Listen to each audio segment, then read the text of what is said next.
अढ़ौल के फुलवा में कवन गुण हो माई गइलू भाई। अढ़ौल के फुलवा में कवन गुण हो माई गइलू भाई। गइलू भाई माई गइलू भाई। गइलू भाई माई गइलू भाई। नरियर सोपाड़ी में कवन गुण हो माई गइलू भाई।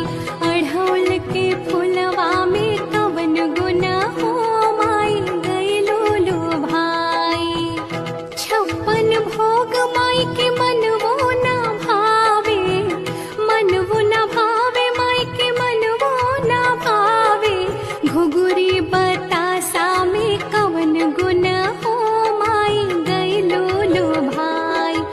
अढ़ौल के फुलवा में कवन गुण हो माई गइलू भाई। हाथी घोड़ा माई के मनवो न भावे।